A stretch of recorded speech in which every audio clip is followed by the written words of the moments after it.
Hola, yo soy la señorita Erika y soy una profesora de español y subdirectora de Royal Languages en Cambridge. Estoy emocionada para estar aquí con ustedes, siguiendo con nuestra serie en Big Brookline Interactive Group, Aprendiendo Español Juntos. Vamos a continuar con el aprendizaje que hemos comenzado y continuar con nuestro español. Vamos a comenzar primero con un repaso de lo que ya hicimos y después vamos a continuar con algo nuevo. So we're going to start with a quick review of the things we've been learning together before we get into our new material for today. So primero vamos a comenzar con el alfabeto. El alfabeto, just to get you warmed up, el alfabeto, por favor, repite después de mí, repeat after me. A, B, C, D, E, F, G, H, I, J, K, L, M, N, Ñ, O, P, Q, R, S, T, U, V, W, X, Y, Z. Muy bien, eso es el alfabeto. Y hemos aprendido también expresiones conversacionales, some conversational expressions, like ¿cómo estás? So let's pretend we're in a conversation together. You can answer me from your TV screen at home. ¿Cómo estás? For me, estoy bien. ¿Cómo te llamas? Me llamo Erika. ¿De dónde eres? Yo soy de Massachusetts. ¿Y dónde vives? Yo vivo en Medford. ¿Cuántos años tienes? Yo tengo 30 años. ¿Cuál es su trabajo? Mi trabajo es profesora de español. Muy bien. Hopefully those expressions are starting to feel very comfortable for you as we've been repeating them many times in the past lessons. Continuamos. Let's keep going with our quick review before we get into our new topic for today. Ahora con los pronombres personales, the personal pronouns, so the different people in Spanish. Yo, tú, él, ella, usted, nosotros, nosotras, vosotros, vosotras, ellos, ellas, ustedes. And just to remind you all of a couple of quick notes about our pronombres personales. So the tú and usted both mean you, as we've been learning, but they're a little bit different in that tú we use in an informal or casual way. So we're going to use this one mostly with people that we know, especially people we know well. So for example, our friends, our family members, people who are younger than us, we're going to use tú for you. But if you want to speak to someone with a little bit more respect, or to show kind of maybe there's a hierarchy, then you can use usted to say you in a more polite way. So maybe, for example, if you're speaking to a stranger, like someone you just met, or if you are speaking to your boss or speaking to someone who has some kind of position of power, you will use usted as a measure of respect. So both of them are you, but tú is informal and usted is formal. The other important thing to note here in our pronombres personales is that in order to say you all in Spanish, we have both vosotros, vosotras as an option and ustedes.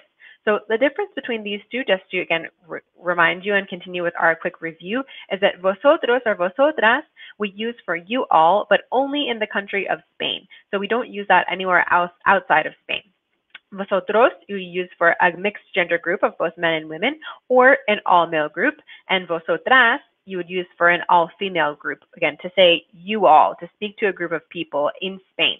But if you're outside of Spain, as are most of the Spanish-speaking countries, then you're going to use ustedes to explain you all. In this one, we don't have to worry about any gender thing. So ustedes will be the same if it's an all-female group, an all-male group, or a mixed gender group. So that's pronombres personales. All right, another couple of quick things to review before we get into our new topic for today. Los artículos definidos, the definite articles. We have el, la, los, and las. So these words all mean the in Spanish. The way we can know which one should we use in the context that we're talking about is first we need to know two details. One of them is the gender of the thing we're describing and the number of the thing that we're describing. So if we were describing something that's masculine, so it could be a person or an object, most of them are going to be objects, then we should use el if it's just one and it's masculine.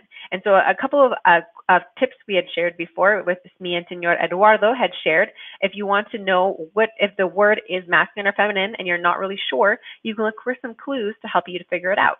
So the most important and one to remember is that if it has an ending of o, it's very, very, very likely going to be masculine. And some other combinations you might have to tell you that it's most likely a masculine word. If it ends with N, L, AG, MA, or R. Those are some of the most common patterns we can know to determine if something is masculine. But again, that O at the end is really going to be your key thing. So if it's masculine, if we see one of these letters at the end, then we can either use el to describe it with the, or los to describe it with the. It just be a difference if we're describing something that's one thing or something that we're describing that's multiple things. So for example, if I'm saying el muchacho, the boy, el muchacho, then it's just one boy. So I should use el to describing a masculine thing, and it's singular. But if instead I see a group of boys, I can say los muchachos, los muchachos. Again, we're describing masculine because it's a group of boys, but it's multiple, it's plural. So we should use los. Then alternatively, if this word is ending in a, most likely it is feminine. So in that case, we should use either la or las. Again, if we're describing something feminine, those are our two options. And then we have to decide, just like we did with the masculine, if it's singular or plural. So that's how we're going to decide between la and las. So in addition to ending with a, which again is the most common way that feminine words will end, also we have words that end in de, and also words that end in sion. That are also the most common feminine ending words. So we can use those clues to help us know if we should use el, la, los, or las. Again, all meaning the. Okay, excelente. So what we did in our last lesson together, our last class, we were doing a practice with our first Rola Respuesta Rápida, or our first Rola Rapid Response section, which we do at the end of each chapter of our book, which is the book that we've been using for these lessons, the Rola Languages Spanish book. And so essentially, it's a place for you to put together all the skills you've been learning, all the vocabulary, all the grammar, to kind of practice it in these very formulaic structures that help you really learn, really internalize how you make sentences in Spanish. So even if you're just a beginner student, you can really start to learn these kind of different pieces you need to make sentences. So that's what we did in our last exercise, our last class together, was to practice with these, the kind of vocab we've started learning, saying yo soy, I am, yo no soy, I'm not, yo estoy, yo no estoy, yo estudio, yo no estudio. So we are practicing to put together all the elements of a sentence. So now we've kind of got that bit of review under our belt. We're going to proceed now for something new. So we're going to be learning a new set of vocabulary today, and that is las profesiones, or professions in Spanish. So let's get to it. Okay, so we're going to be first, por favor, repita después de mí, please repeat after me as we learn these professions in Spanish. El bombero, la bombera, el pintor, la pintora, el cocinero, la cocinera, el jardinero, la jardinera, el profesor, la profesora, el mecánico, la mecánica, el doctor, la doctora, el policía, la policía, el camarero, la camarera, el mesero, la mesera, el agricultor, la agricultora, el enfermero, la enfermera, el abogado, la abogada, el conductor, la conductora, el cartero, la cartera, el soldado, la soldado, el vendedor, la vendedora. Excelente. Muy buen trabajo.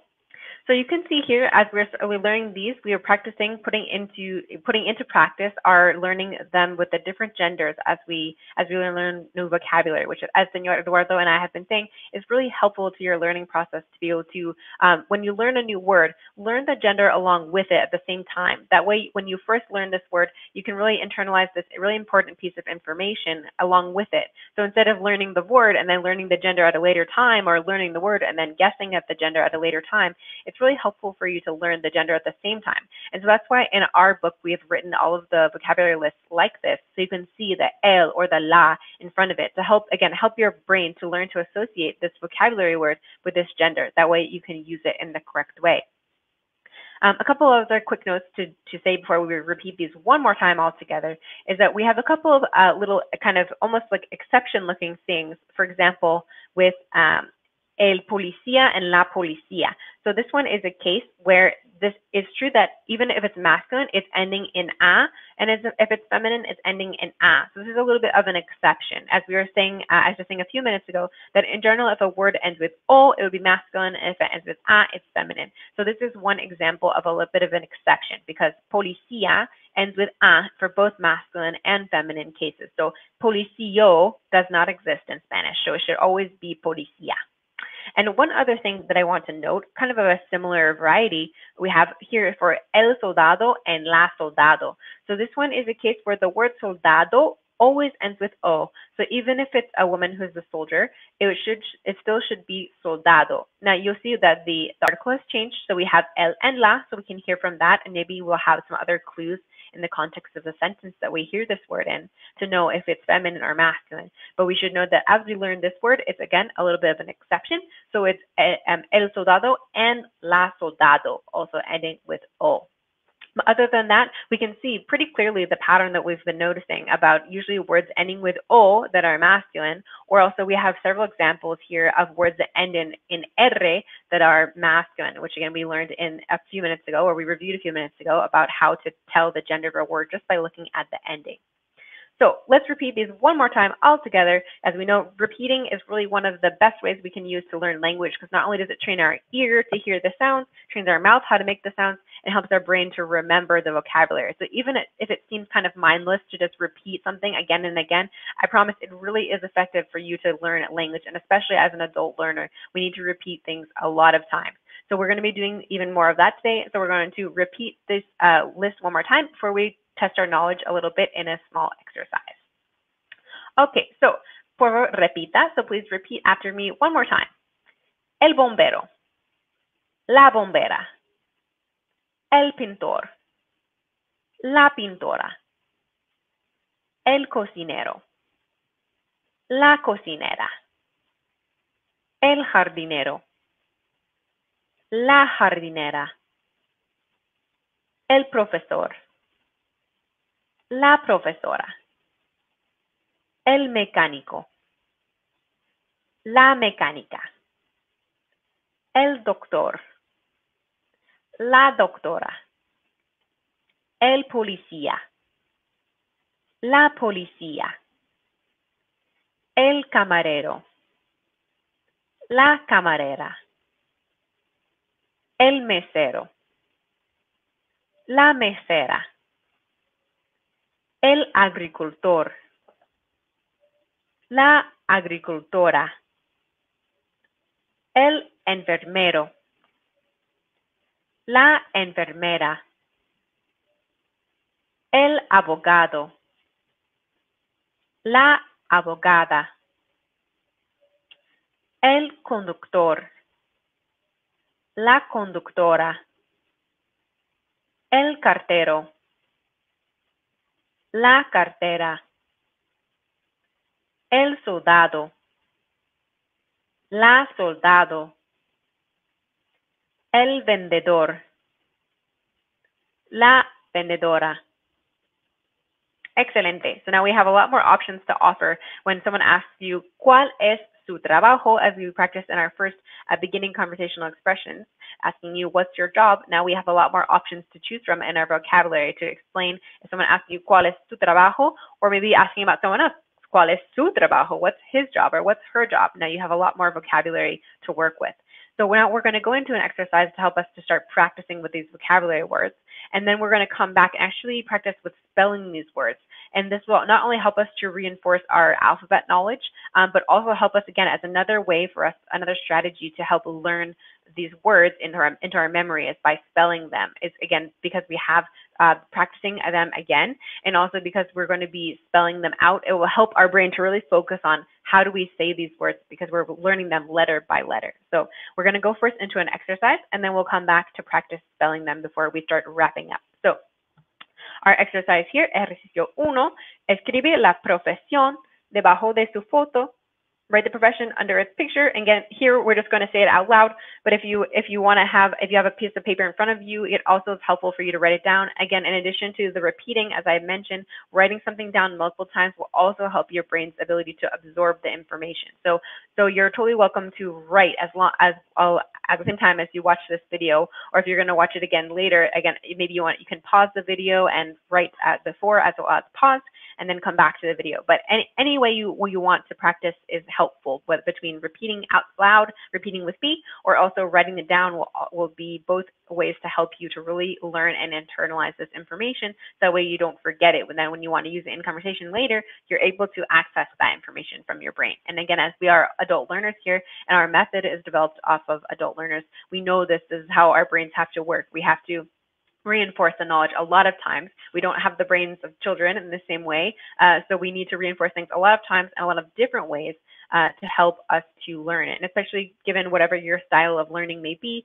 sometimes the writing is more effective, sometimes the hearing is effective, the speaking is effective. We want to appeal to all those parts of your brain and all different types of learners. So without further ado, let's go ahead with this exercise. So feel free to go along with me and say it out loud, and you can also repeat after me. Okay, so número uno, if we look at this picture here, based on the detail, we can guess this is probably going to be a farmer. So it would be agricultor. Agricultor. So you can repeat this one after me. Agricultor. And just to be a little bit more specific, we can add the articles like el and la. So just for the full word, we'll say el agricultor. Okay, excelente. Número dos. So let's take a look at this picture and see what we think. So based on this context, I'm going to guess this is probably a waitress. Looks like maybe we're in a restaurant setting. So we can either say la camarera or la mesera, because we have two different words for waiter or waitress. So la mesera, la camarera. Excelente. Okay, on to número tres. So here we see someone in the chef hat. So we can say this is a cook, most likely a female cook. So la cocinera. La cocinera. Okay, on to número 4 at the end of the first row on the right. From this image, we can see this is a firefighter. So we're going to say el bombero. El bombero. Okay, muy bien. Let's go down to the next row. And this is the kind of exercise that you can actually recreate in your real life pretty easily to get even more real life practice. So if you just want to see, like when you're out in the street, who do you see? You can name these professions. And that's another great way for you to practice in context and naming people's professions. And obviously outside of having a conversation with someone, asking them, what do you do? But there's a lot of times, there's practice that we can do that's more independent, things that we can do on our own. We don't need another person to be involved with. And there's other things that we need another person. So obviously a conversation is great, a great practice to let you use your words like really in context. But sometimes we don't have the person nearby for us to practice with. And so this is where an example where we can do an exercise in our own life by just looking around at who we see in the street and saying, what is this person's job? So, okay, continuing on to número 5. Here we have, this looks like someone with flowers, a woman with flowers. So we're going to guess she is a gardener. So is la jardinera. La jardinera. Muy bien. Next for número 6, going on, we see this person has, it looks like a suitcase full of letters and mail. So this is going to be the mail carrier. El cartero. El cartero. Okay, excelente. Moving on to número 7, we can see from this chalkboard with the matemáticas on it. This is probably a teacher. We have la profesora. La profesora. Okay, número 8, onto the image furthest to the right with the person to see with the car. So there's going to be a mechanic. El mecánico. El mecánico. Okay, excelente. Going down to the last row here, last group of people to identify before we go practice our spelling. Okay, so número 9, here we have a person this time driving a car rather than working on the car. And so this is probably a driver. El conductor. El conductor. Okay, número 10, you can see a person wearing a lab coat with a stethoscope. This is going to be a doctor. La doctora. La doctora. Okay, número 11, you can see based on the uniform, this is a police officer. La policía. La policía. Okay, and the last one here, número 12, number 12, see a person with a bucket of paint and a roller. So this is going to be a painter. El pintor. El pintor. Okay, excelente. So now as we come back to do our spelling activity, now I can ask you, ¿cuál es su trabajo? ¿Cuál es su trabajo? What is your job? And now see if you can, hopefully your profession is on this list here. So mi trabajo es would be how you want to answer this question. So again, question is ¿cuál es su trabajo? What is your work? What is your job? So then when you're answering, mi trabajo es, my work is, my job is, mi trabajo es. So for example, and I say for me, mi trabajo es profesora. Mi trabajo es profesora. You can practice this for you. So mi trabajo es bombero. Mi trabajo es jardinero. Mi trabajo es doctor. Whatever is your work. Or especially if we want the feminine version, we can just do the same structure. So mi trabajo es profesora. Mi trabajo es cocinera. Mi trabajo es agricultura. Whatever it is. Okay, so now let's practice a little bit with deletrear, with spelling. So we're going to practice and do this quickly. So again, this is going to help us to really internalize this information and to internalize these words, practice a little bit more with our alfabeto. So make sure to keep your alfabeto in mind as we go through and we spell some of these words. So starting with bombero, you know, repeat this after me.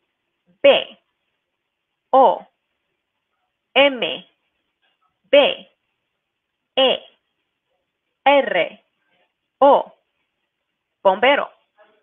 Next we have pintor.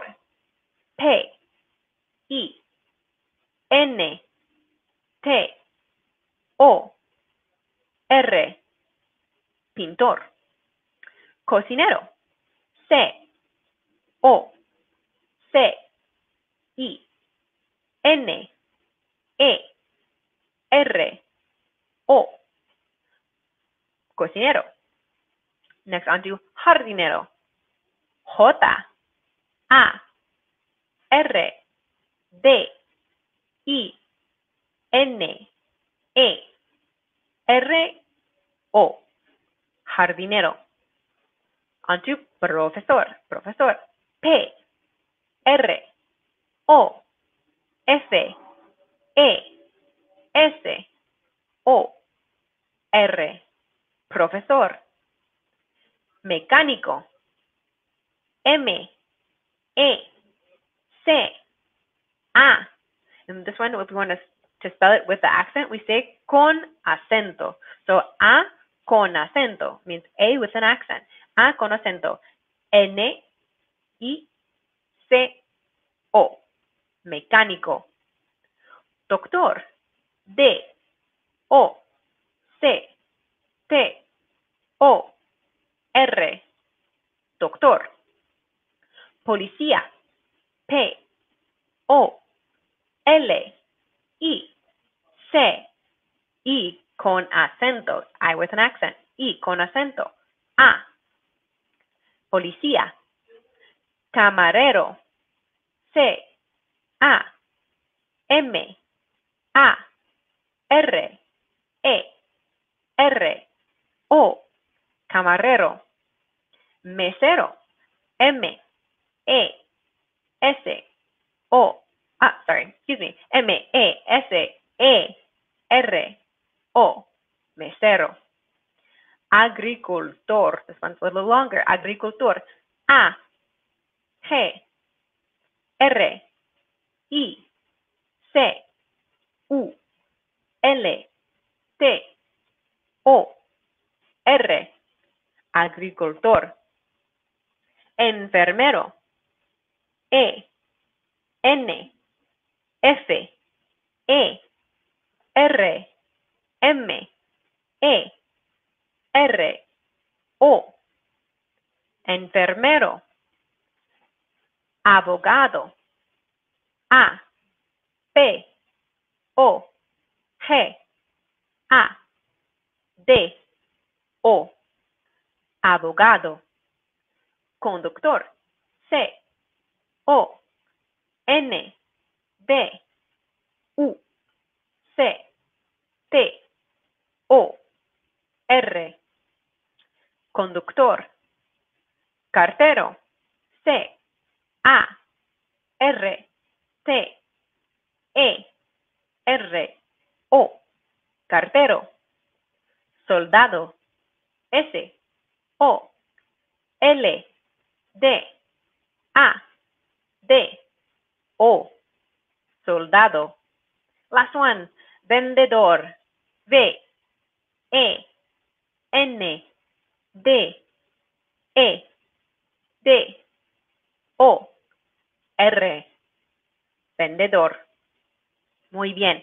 Okay, I know that was a lot of repeating today, but again, that's really essential to our learning process to help us to learn these words and also to make sure that we're learning them with good pronunciation habits. And that's another thing that practicing our spelling helps us to do, is to really internalize good pronunciation habits. I know it's most of us who are native English speakers learning Spanish, one of the biggest hurdles to overcome is to try to leave behind your English pronunciation when you learn to speak Spanish, and that's difficult. It's certainly not an easy thing to do. But if you want to speak Spanish with a good accent and make your words sound how they should sound in Spanish, you really have to practice at perfecting those sounds in Spanish, so you don't let your English accent kind of creep into your Spanish. So that's another reason why we want to practice spelling these words over and over again, because it will help us to develop good pronunciation and to help us learn these words correctly from the start. And it's much easier to learn something correctly from the start than it is to unlearn something that you learned incorrectly. So that's what we're trying to do here. Okay, muy buen trabajo. That's the end of our lesson for today. See you on the next Community Spanish. Gracias y adiós.